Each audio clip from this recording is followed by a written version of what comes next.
Três coisas marcam e sustentam a fé cristã. Preste atenção, você que se diz cristão, seja qual for a igreja, a denominação, você que diz que crê em Jesus.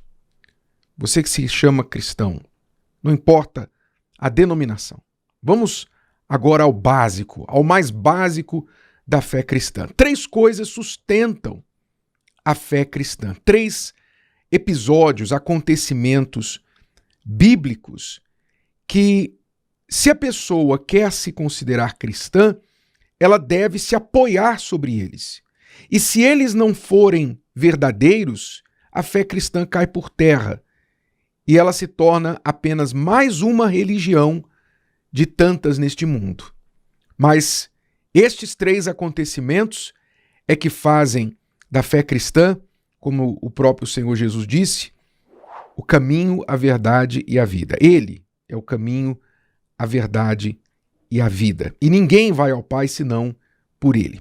Vamos entender quais são esses três acontecimentos. O primeiro deles, a morte do Senhor Jesus na cruz. A crucificação. Ele disse que ele veio ao mundo para este propósito, para esta hora. Ele veio para morrer na cruz. Este foi o propósito dele. Esperou 33 anos e meio para alcançar. Você vê durante o ministério do Senhor Jesus, algumas vezes ele falava assim: ainda não é chegada a minha hora. Que hora era esta?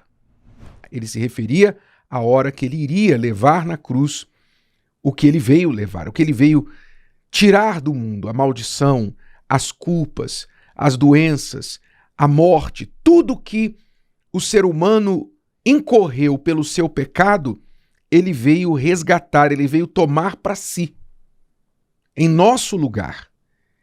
Então, ele passou o seu ministério falando várias vezes: ainda não é chegada a minha hora, ainda não é chegada a minha hora, mas quando chegou nos últimos dias, o que é chamado de Semana Santa,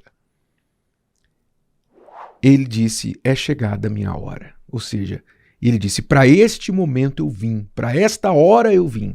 Ele veio para levar na cruz as nossas maldições e assim prover um caminho, uma saída, um escape para o ser humano.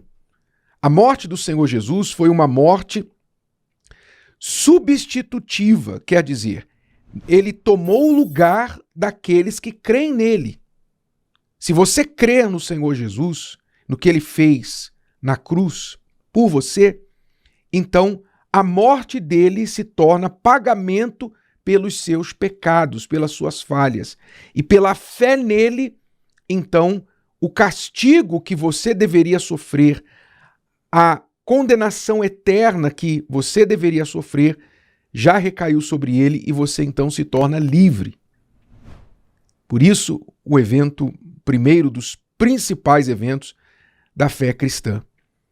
É importante que você creia de verdade no que ele fez. Esse crer não é só dizer com as palavras, falar com a boca: eu creio, porque o crer bíblico significa empenhar a sua vida, viver de acordo com as palavras. Não adianta você só crer que ele morreu por você na cruz, mas não crer nas outras coisas que ele disse e ensinou, e não viver por elas. Quando a gente crê, a gente faz. Fé é o que a gente faz, não é o que a gente sabe, não é o que a gente pensa, não é o que a gente sente. Fé é o que a gente faz. Então, quando você passar a viver a sua fé pelas palavras do Senhor Jesus, então você terá a garantia de que ele tomou o seu lugar e você terá a sua salvação. Primeiro evento. Segundo evento aconteceu no terceiro dia após a crucificação, que foi a sua ressurreição, que comemoramos no domingo de Páscoa. Por que Jesus ressuscitou? Jesus ressuscitou porque a morte não tinha nada para detê-lo na sepultura. Não tinha nada contra ele. Como uma pessoa que é presa, levada à delegacia, acusada de algum crime, e ali ela fica 24 horas e o que for, e então o seu advogado chega e fala assim: olha, solte o meu cliente, traz o habeas corpus, né, que é o documento que exige provas contra o cliente, e se não há provas, então solte-o. E foi isso que aconteceu com Jesus na sepultura. A morte, que é o salário do pecado, não encontrou pecado em Jesus. Porque ele não morreu pelos próprios pecados, e sim dos outros. Então, quando ele levou os pecados dos outros, a vida dele pagou por aqueles pecados, mas ele não podia ficar na sepultura, porque ele não tinha nenhum dele mesmo. Então a morte, não tendo nada para acusá-lo, teve que devolvê-lo à vida.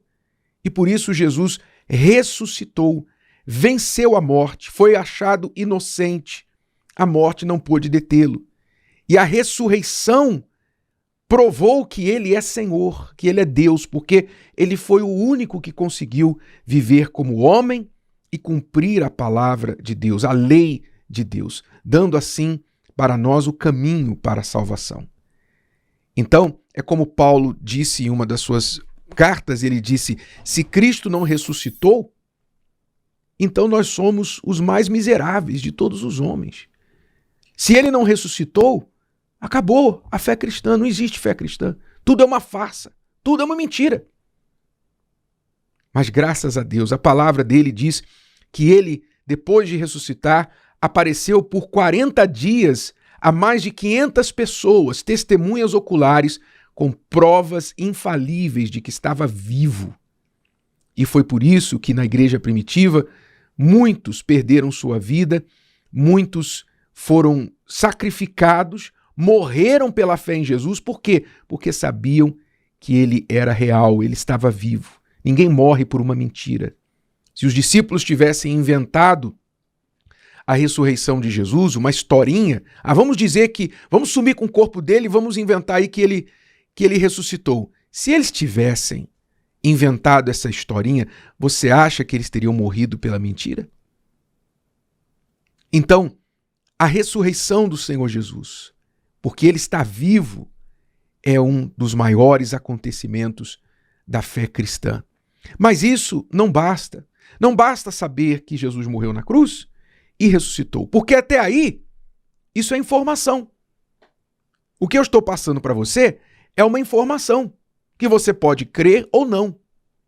Mas existe o terceiro acontecimento da fé cristã, que revolucionou, que deu início à igreja cristã, que aconteceu 50 dias após a Páscoa, o dia conhecido como Dia de Pentecostes. O que aconteceu neste dia? A promessa do Pai que o Senhor Jesus fez antes de subir aos céus, antes de voltar para o seu Pai, ele alertou os discípulos e disse: vocês não vão se ausentar de Jerusalém, eu não quero ninguém pregando, eu não quero ninguém curando, eu não quero ninguém fazendo nada, vocês vão ficar quietinhos, reunidos em um lugar, aguardando a promessa do Pai, o Espírito Santo. E vocês receberão poder quando o Espírito Santo descer sobre vós. E aí sim, vocês serão minhas testemunhas em toda Jerusalém, Judeia, Samaria e até os confins da terra. E os discípulos obedeceram. Ficaram ali 10 dias aguardando a promessa do Espírito Santo. E no dia de Pentecostes ele veio. Ele desceu como um vento impetuoso e tomou posse da vida dos discípulos que estavam entregues para ele, para Deus. E a partir dali, aqueles que eram temerosos, aqueles que tinham fugido quando Jesus foi preso, aqueles que duvidavam, aqueles discípulos problemáticos durante os 3 anos e pouco que Jesus andou com eles, se tornaram verdadeiros leões da fé. Como o seu Senhor, o leão da tribo de Judá, cada um deles se tornou um leão da fé. E dali começaram a espalhar, não foram só os 12, foram 120 que receberam o Espírito Santo no dia de Pentecostes, e dali espalhou-se a fé cristã por todas as nações até os dias de hoje, pelo poder do Espírito Santo. Por que esse acontecimento do dia de Pentecostes é tão importante para nós? Porque é a prova de que ele está vivo dentro de nós. Ele vive hoje em nós. Eu não só apenas tenho a informação de que ele morreu na cruz e ressuscitou em algum passado distante. Não. Eu sei que ele está vivo porque ele vive em mim. E você pode senti-lo nas minhas palavras. Eu tenho certeza que você pode perceber que ele está vivo nas minhas palavras. E ele fala com você, ele toca o seu coração, confirmando que ele também quer habitar em você. É por isso, meu amigo, minha amiga, que você, que é uma pessoa que se diz cristã, mas se baseia apenas numa história que você ouviu falar, que não é real ainda para você. Você ainda não foi habitado pelo Espírito Santo, a promessa do Pai. Você não pode perseguir nada mais na sua vida, mais do que o Espírito Santo, até você recebê-lo. Porque quando você recebe o Espírito Santo, aí você pode dizer que você é de Cristo de verdade. Pois a palavra mostra, aquele que não tem o Espírito de Cristo, este tal não é dele. Você só pode ser de Jesus quando você tem o Espírito do Senhor Jesus. E se você tem o Espírito de Jesus, então você é uma representação de Jesus, você é um tipo de Jesus aqui. Quem olha para você tem que ver o Pai, porque o Espírito do Pai está em você, tem que estar em você. Então, vamos nesta fé, vamos focar na busca e recebimento do Espírito Santo, porque sem ele, a fé cristã é apenas mais uma religião, é apenas mais informações, é apenas alguém que falou para você. Mas quando o Espírito Santo está dentro de você, essa fé se torna real, com provas infalíveis que ninguém pode contestar. Se o vídeo de hoje te ajudou, você conhece alguém que vai ser ajudado por essa mensagem, passe adiante.